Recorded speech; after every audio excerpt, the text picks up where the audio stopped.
Ay, magandang umaga, Manong Ted and DJ Chacha at sa lahat ng inyong mga taga-subaybay. Magandang umaga, salamat din po sa oras. Congressman, una na muna, nagsabi na po si Senate President Alan Peter Cayetano na ngayong araw na ito, alas 3 ng hapon, magko-convene ang Senado bilang isang impeachment court. Para lang po mas maintindihan namin, kinakailangan po ba ang presensya kaagad ng 11 prosecutors doon po sa pag-convene ngayong araw na ito? Actually, doon sa rules po no na nakalagay sa kanilang sa Senate rules na kanilang ginawa, dapat po doon nakalagay na pag once na ang impeachment court ay nag-convene at or natanggap po nila yung impeachment complaint, the Senate shall take proper order on the subject impeachment and shall be ready to receive the prosecutor on such time and date. So ibig sabihin, i-specify pa po nila. So kami po ay sa ngayon, wala pa po kami talagang natatanggap na imbitasyon as we speak. Okay, so kung wala pa po kayo natatanggap na imbitasyon, wala rin po kayo mamaya sa Senado ng alas 3 ng hapon. Uusapan po namin kasi kung babasahin po ninyo yung kanilang letter, sulat po ni Senate President, nakalagay po dito na nag-take nga sila ng proper order at ikukonvene po yung impeachment court ngayong May 18 at 3 p.m. Pero may nakalagay na kuletilya, absent any question on the rules and procedure relating to the transmitted article. So, kasi kami po, tatlo po yung nakikita namin na po pwedeng mangyari mamaya. Unang-una, i-convene po yung impeachment court, yung regular course, magtuloy-tuloy po. So yun po, wala po tayong magiging problema doon. Yung pangalawa po, ay baka biglang kasi over the weekend, ang daming chismis na magpapalit na naman daw ng liderato. So yun, medyo maantala na naman po tayo dyan. Or yung pangatlo po, ay magkaroon na naman po ng mga question sa proseso pagdating po dito po sa articles. So basta't kami po, ngayong alas 10, magkikita-kita po kami. Opo. So pag-uusapan namin kung ano yung magiging next move namin. Kung kami ba pupunta o kung kami ay aantayin muna at magmo-monitor muna at aantayin namin yung formal na invitation. Okay. Congressman, may nabanggit po kayo, tatlo yung pwede mangyari ngayon. Ang isa doon, magpapalit ng liderato. So, kayo po ba mismo may nauulinigan na meron na namang Senate change o Senate leadership change? Eh di ba po yung over the weekend, ang dami po mga nakapost. So medyo nalilito na rin po kami, hindi rin po namin maintindihan. So doon lang po Ito kayo... naman, may mga chismis po. May lumipat ng ganito, may keso, may... Oo. So, Congressman, doon lang din kayo nakabase sa mga balita po na naririnig ninyo. But personally, May mga ganyan ba? Pero lahat naman po yan, pure balita lang, no? Wala namang confirmation. walang kasiguraduhan. Wala po kayong naririnig Wala sa po. inyong mga Tweety Bird na mga kaalyado halimbawa sa Senado kung sakali mang meron kayo nakakausap, kung meron talaga na niluluto na kung ngayong araw? Well, ako po, wala po ako naririnig. Pero yun nga, dalawa yung... Kasi siyempre, may mga Bible group din po kami. Kaya so may mga sinasabi na, magpapalit daw, may ganito, magantay. May nabawasan pa yung natin, yung jam natin, nabawasan pa, meron pa tumawid sa kabil. Para may mga ganong may mga, kaya lang lahat puro chismis hanggang ngayon Okay. Sa Viber group nyo po kanyo, may mga naririnig kayo. Sino daw po ang maugong na posibleng pumalit kung totoo mang may Senate kumamaya? Ikaw talaga, Chacha. Nagtatanong Wala lang po, po, nagtatanong. Wala po, iba-ibang mga kinukonsider Meron yan, lumulutang ang pangalan ni Kiko Pangilinan, Okay. lumulutang si Subiri. Okay. mga po.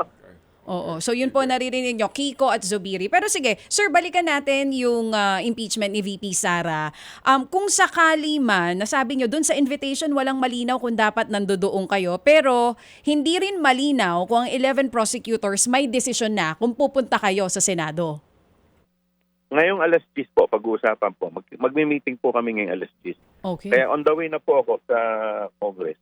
Alright. So, Congressman, nagtoka-toka na po kayo doon sa Articles of Impeachment kung kaninong toka yung Article 1, 2, 3, and 4? Tama po kayo. May mga kanya-kanya kaming mga assignment. Saan kayo ho na-assign, Congressman?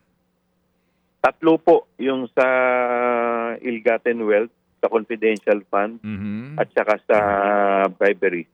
Okay, sige po. Doon sa ill-gotten wealth, hindi naman po sa tayo po'y adelantado. Ano po, dito ho ba malamang magpasubpi na ho kayo ng actual na bank records ng Vice Presidente?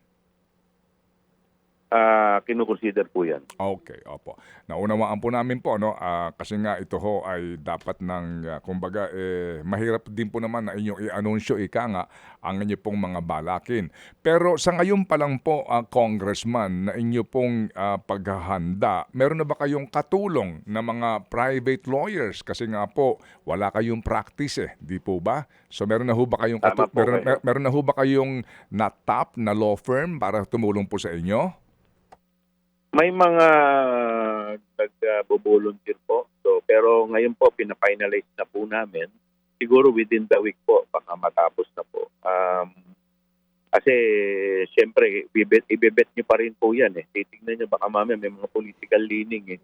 So, baka mahirap naman po na mapasok po tayo.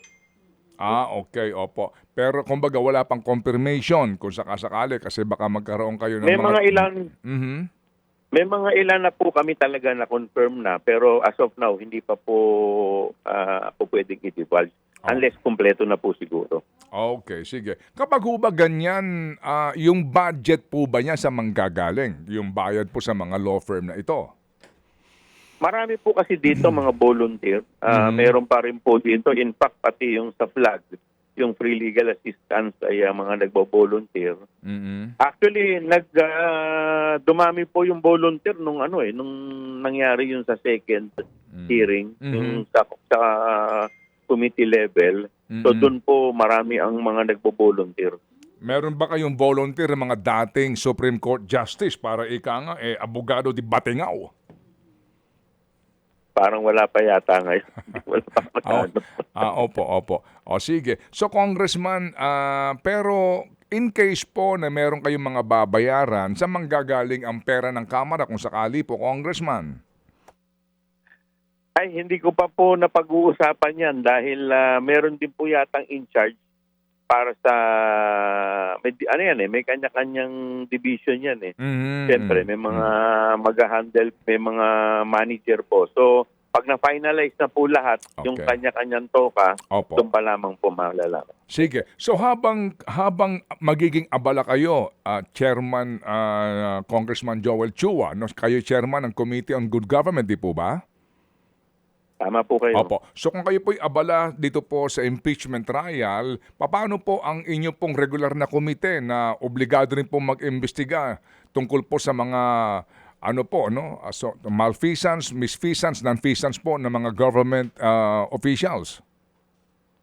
Well, tuloy-tuloy pa rin naman po yung ating, kasi wala pa naman pong formal na hearing sa impeachment. Mhm. So hanggang ngayon, tuloy-tuloy, pati po pagpasok namin, tuloy-tuloy pa rin po sa committee, sa plenaryo.